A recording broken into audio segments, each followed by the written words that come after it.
की जय। वाके बिहारी लाल की जय।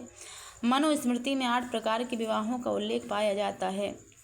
ब्रह्मदेव, आर्ष्य, प्रजापति, असुर, गांधर्व, राक्षस और पैशाच, इनके लक्षण वही 3 अध्याय में देखने चाहिए। इनमें पहला सबसे श्रेष्ठ माना गया है। इसमें पिता योग वर को कन्या का दान करता है। ताम प्रार्थयन्तीं ललाम मसे व्रतसी चरणेन दृष्टां वदसां मनरोच पदाशवसारं को नानुमन्येत बुधो अभियाताम। वही इस समय यहाँ स्वयं आकर प्रार्थना कर रही है। ऐसी अवस्था में कौन समझदार पुरुष इसे स्वीकार न करेगा। यह तो साक्षात आप महाराज श्री स्वयंभू मनु की दुलारी कन्या और उत्तानपाद की प्यारी बहन है तथा यह रमणियों में रत्न के समान है। जिन लोगों ने कभी श्री लक्ष्मी जी के चरणों की उपासना नहीं की है उन्हें तो इसका दर्शन भी नहीं हो सकता है।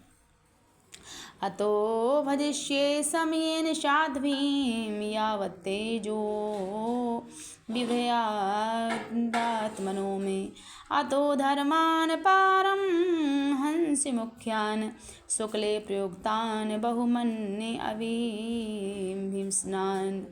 अतः मैं आपकी साध्वी कन्या को अवश्य स्वीकार करूँगा, किंतु एक शर्त के साथ। जब तक इसके संतान ना हो जाएगी तब तक मैं गृहस्थ धर्मानुसार इसके साथ रहूँगा।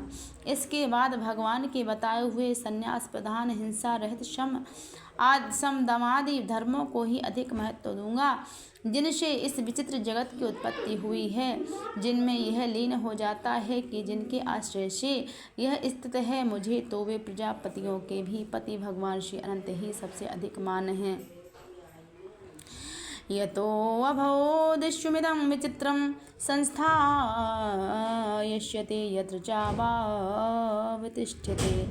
प्रजापतीनां परिदेशमहां परं प्रमाणं भगवानन्तः।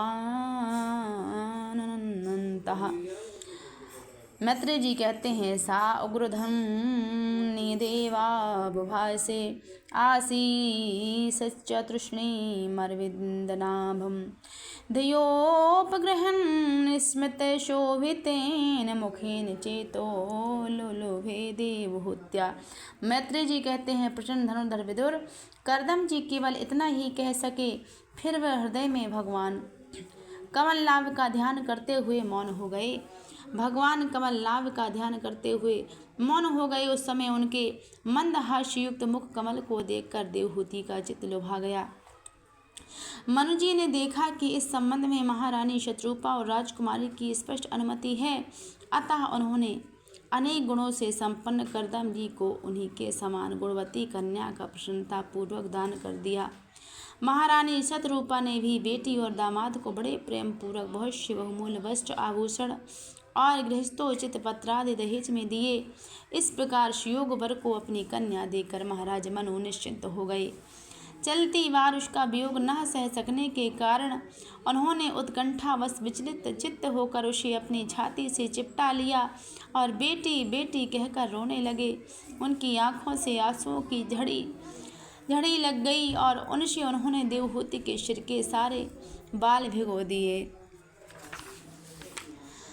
फिर वे मुनिवर करदम से पूछकर उनकी आज्ञा ले रानी के सहित रथ पर सवार हुए और अपने शिवकों सहित ऋषि कुल सेवित सरस्वती नदी के दोनों तीरों पर मुनियों के आश्रमों की शोभा देखते हुए अपनी राजधानी में चले आए।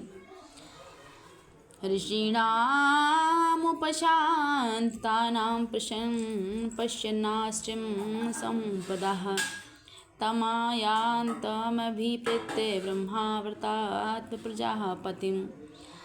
जब ब्रह्मावर्त की प्रजा को यह समाचार मिला कि उसके स्वामी आ रहे हैं, तब वह अत्यंत आनंदित होकर स्तुति गीत और बाजे गाजे के साथ अगवानी करने के लिए ब्रह्मावर्त की राजधानी से बाहर आई। सब प्रकार की संपदाओं से युक्त बहिष्मती नगरी मनु जी की राजधानी थी, जहाँ पृथ्वी को रसातल से ले आने के पश्चात शरीर कपाते समय श्री 12 भगवान के रोम झड़कर गिरे थे।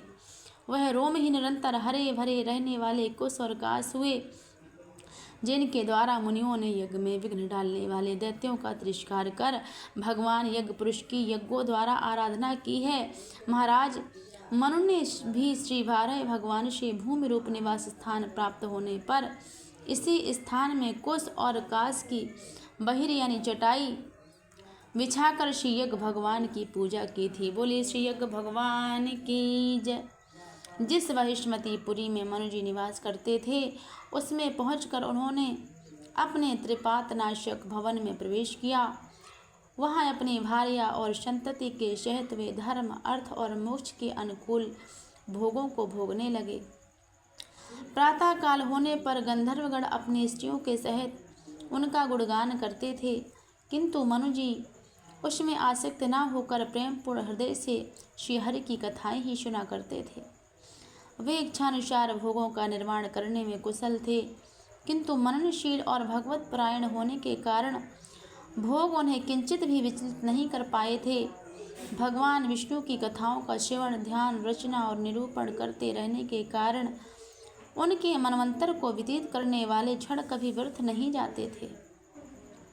इस प्रकार अपने जागृत आदि तीनों अवस्थाओं अथवा तीनों गुणों को अभिभूत करके उन्होंने भगवान वासुदेव के कथा प्रसंग में अपने मनवंतर के 71 चतुर्युग पूरे कर दिए। शारीरा मानुषा दिव्या व्यासे ये च मानुषः भौतिकाश्च कथं